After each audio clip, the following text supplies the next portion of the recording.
Henry Cavill के Superman role से fire होने के बाद अब नया सुपरमैन डीसी वाले किसे बनाएंगे? हेनरी कैविल का डीसी यूनिवर्स से बाय बाय हो चुका है एंड केवल हेनरी कैविल ही नहीं, ऑलमोस्ट पूरी जस्टिस लीग के एक्टर्स को फायर कर दिया गया है except Ezra Miller and Jason Momoa. लेकिन एक्चुअल बात जानकर आपको थोड़ी सी हैरानी होगी क्योंकि जेम्स गन ने ये बोला था कि मैंने हेनरी कैविल को फायर नहीं किया, बल्कि एक्चुअल में उनका डीसी के साथ अगले सुपरमैन रोल के लिए कोई कॉन्ट्रैक्ट था ही नहीं। तो जब कॉन्ट्रैक्ट ही नहीं है तो फायर कैसे करेंगे? तो बेसिकली हुआ यह है कि फायर नहीं किया है बल्कि हायर नहीं किया। ये तो एक बात हुई कि मतलब हेनरी कैविल को फायर नहीं किया गया है, बस उन्हें हायर नहीं किया गया। बट अब दूसरी जो मेन बात है वो ये है कि हेनरी को रिप्लेस कौन करेगा? अब आई नो सब एग्री करेंगे कि Henry was as perfect as RDJ for Tony Stark, but फिर भी अब जेम्स गन ने हक दिया है तो समेटना तो पड़ेगा। तो बेसिकली अब नया सुपरमैन कौन होने वाला है? तो अगली जो सुपरमैन मूवी आएगी उसका टाइटल रहेगा सुपरमैन लेगेसी और ये मूवी रिलीज होगी 2025 में मैन ऑफ स्टील जो कि 2012 में आई थी उसके लगभग 12-13 साल बाद। और ये release date James Gunn and Peter Safran ने पहले ही बता दी थी जब उन्होंने अपना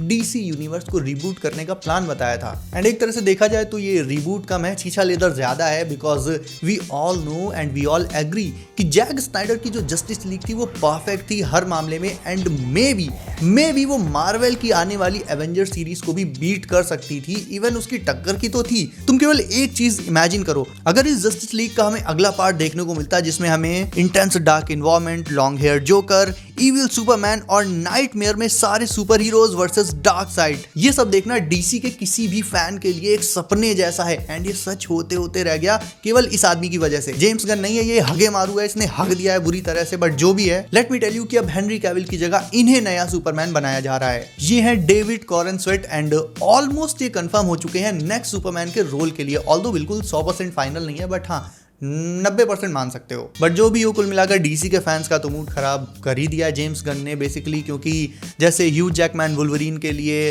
Ryan Reynolds as Deadpool, RDJ as Iron Man, ठीक उसी तरह से एक परफेक्ट कास्टिंग डीसी की थी Henry Cavill as Superman, Man of Steel. But James Gunn का पेट खराब था तो भाई क्या ही कर सकते हैं। बेचारे ड्वेन जॉनसन भी इतनी मुश्किल से लड़ झगड़ कर ब्लैक एडम के पोस्ट क्रेडिट सीन में हेनरी कैविल को लेकर आए। मतलब सोच के देखो, अगर हमें dark side versus justice league देखने को मिलता है या फिर black Adam versus Henry Cavill का सुपरमैन, ये सब देखने को एक्चुअल में मिलता तो, बट अब ये कभी नहीं हो पाएगा। सोच कर देखो यार, नया सुपरमैन आ जाएगा बट एक सुपरमैन ये भी तो है, इसको कोई जानता है क्या? ये सुपरमैन एंड लोइस का सुपरमैन है। सुपरमैन एक अल्ट्रा लेवल सुपर हीरो है, दूसरे सुपर हीरो से भी 4 कदम आगे वाला, एंड उसकी पर्सनैलिटी को पोर्ट्रे करना जैक स्नाइडर से अच्छा लाइक कोई कर ही नहीं सकता था। मतलब he is gentle, Superman is gentle, but जरूरत पड़ने पर वो बहुत ही ज्यादा इंटेंस भी हो सकता है, इवन डार्क भी हो सकता है। ये चीज जैक स्नाइडर ने हमें नाइटवेयर वाले सीन में अच्छे से दिखाई है और मुझे पूरा यकीन है कि जेम्स गन सुपरमैन का ऐसा हाल करेंगे लाइक उसको हो सकता है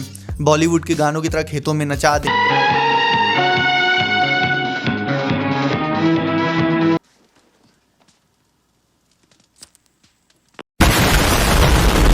तो बेसिकली उसका एक तरह से समझ लो छपरी बना देंगे उसको।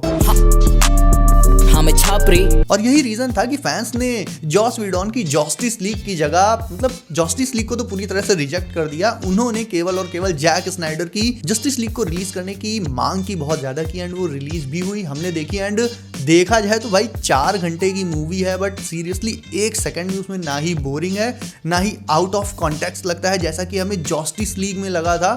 मतलब लग रहा था जैसे कोई टिकटॉक वीडियो कंपाइल करके चला रहा है कोई। और धोखे से भी आने वाली जो सुपरमैन लेगेसी मूवी है, ये अगर मैन ऑफ स्टील के लेवल की ना हुई ना, जेम्स गन इतना गंदा ट्रोल होगा तुम देख लेना। और फिर डीसी के हाथ में भाई अब कुछ नहीं रह गया, ये भी मान लो। एक्वामैन 2 आ रही है, देखते हैं कैसी रहती है, बट स्टिल कोई मेजर सुपर हीरो या लाइक कोई मेजर एंटिसिपेटेड मूवी तो नहीं आने वाली डीसी की तरफ से। तो चलो एक्वामैन एंड लॉस्ट किंगडम का वेट करो, टिकट आए तो बुक कर लेना, देखने जाएंगे, हम भी देखने जाएंगे, रिव्यू करेंगे एंड बाकी की मूवीज की अपडेट्स एंड न्यूज के लिए चैनल को सब कर लो। वीडियो पसंद आई हो तो लाइक करो, ना पसंद आई हो तो डिसलाइक भी कर सकते हो। Take care now, bye bye then.